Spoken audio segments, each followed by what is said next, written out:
Brothers, I'm not quite sure if I'm able to communicate what I want to communicate because I feel a bit sick and I'm suffering from the medicine which I had to take since Sunday. So I hope it doesn't sound too weird what I'm saying.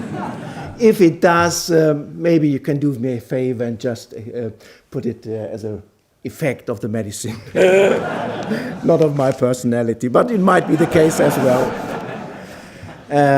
Just some words for introduction. I was born 98, sorry. Yes, I was born. I was born 98, born as an order member.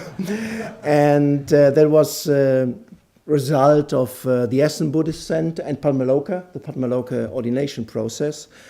And 1 year after my ordination, I moved to Hamburg in the north of Germany in order to start FWBO activities there. And I wouldn't say I was a complete failure.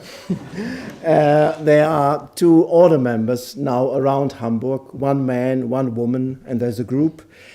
But certainly I wasn't very successful. And after 7 years there, I moved back to Essen. I'm already back in Essen for 5 years. At the moment, I would say, in a way, I'm already doing what Vajragupta, don't know if he's still there, what Vajragupta was promoting yesterday. I focus very much on the men's wing. I have become the chapter convener for the men's chapter in Essen recently, with Pramodia and Dayanidhi. Who are you? And Pramodia and Dayanidhi will start a men's community in autumn, and there's space for 1 or 2 other men, so the invitation for Sangha. And I will start an outreach activity in autumn as well in Duisburg, which is the biggest inner harbor of Europe. So I think it seems to be that I'm doing the right things.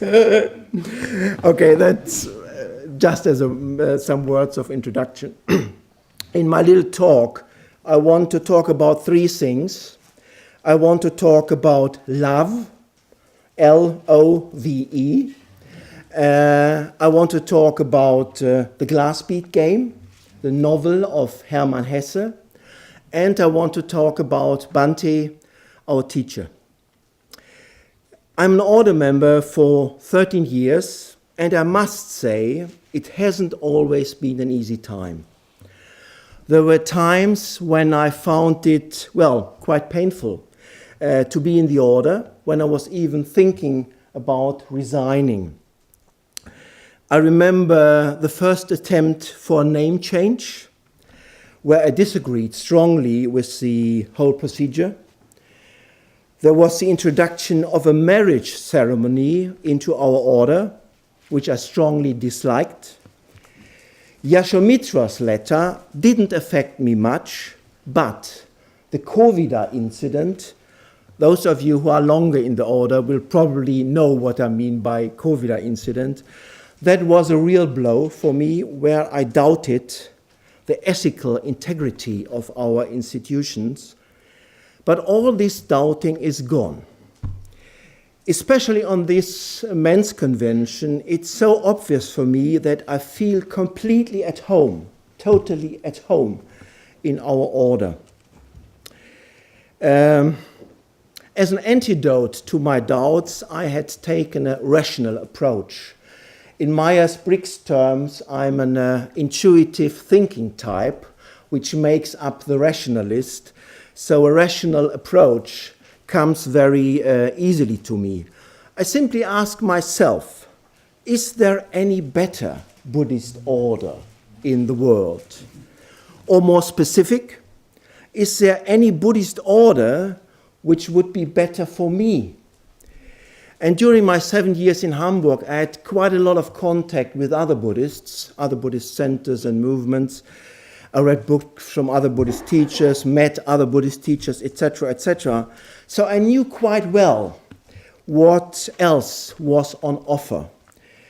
But the answer to my question came quickly. I couldn't think of any other Buddhist movement which would suit me better. We are not perfect.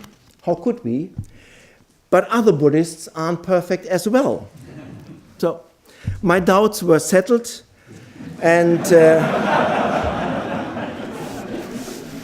that was a sober, rational approach. Recently, something more came to it. Love.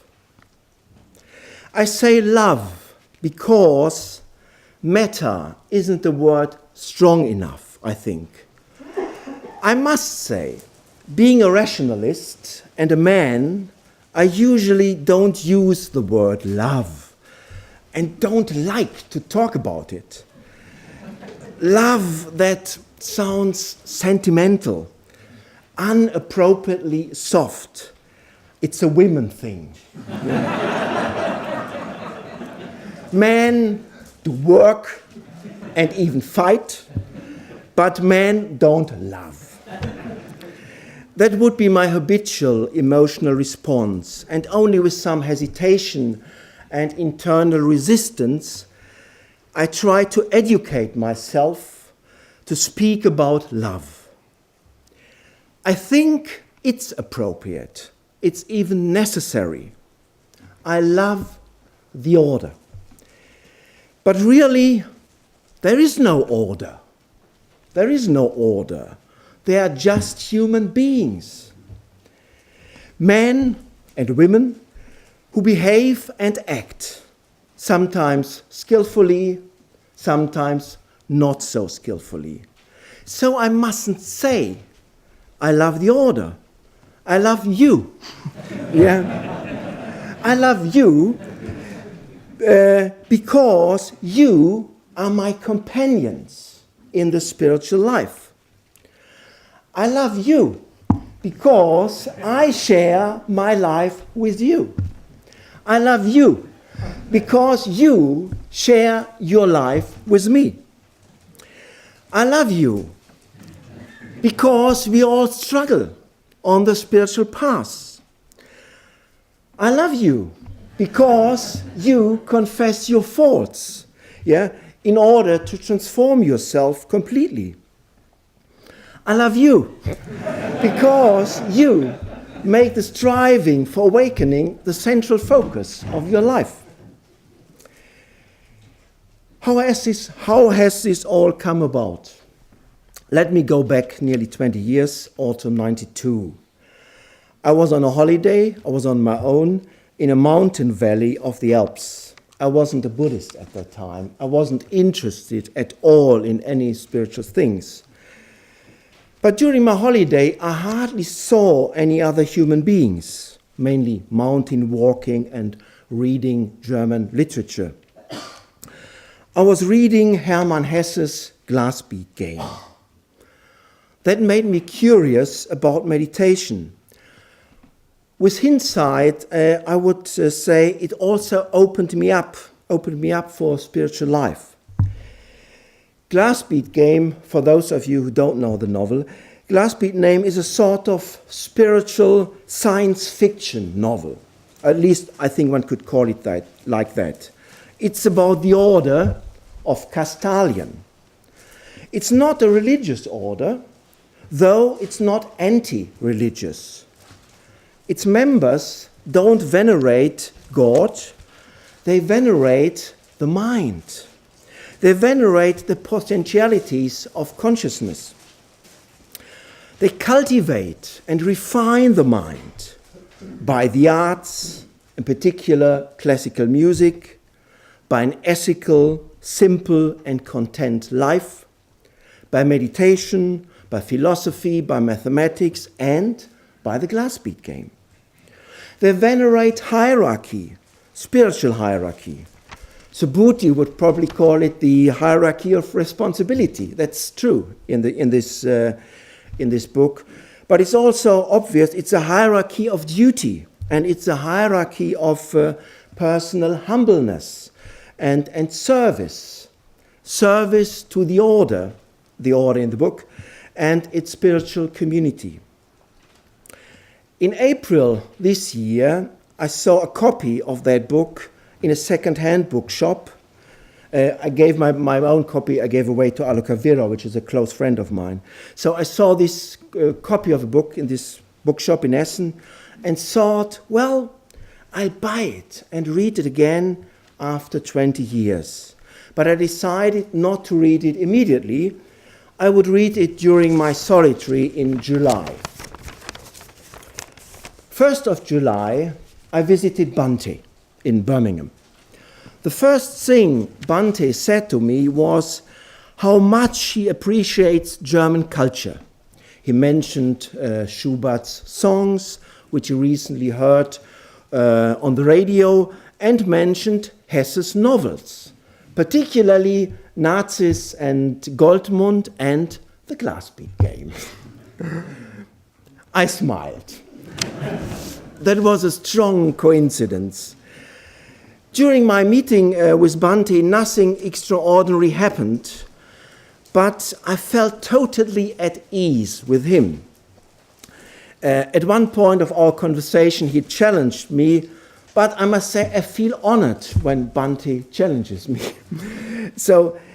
But afterwards, after our meeting, I said to myself, I love Bhante. I love this man, if Bhante is a man at all. He is a man, but he's more than that, I think. I'm not uncritical of him, but I love him. I love the founder of our order. Last month on my solitary, I read the Glassbead Game again. It's a really good example for what Bhante once suggested. Read great literature like a sutra. I think it works really well with the Glassbead Game, at least it worked for me. The central character of the book is the Glassbead Game master, Joseph Knecht. In English you probably say Joseph Knecht. He's described as a very amiable man, very wise man with very refined mind and very refined manners. I felt a strong sympathy for him. But in the end, he leaves Kastalien. He's fed up with his refined game. He has gained everything which was possible for him and wants to move on. He wants to leave the limiting responsibilities of a top man. He wants more freedom and sees his further vocation as an educator and tutor for young men. So he leaves his post at the top of the hierarchy and even leaves the order. At that point, I had to say, no! I could understand his good reasons and his striving for personal integrity, but I would have decided differently. I would not give up the spiritual community which nourishes me. I have an individualistic tendency, maybe we all have, but I can see now there's greater value in communality. There's greater value in service for something bigger than oneself and one's own desires and one's own inclinations.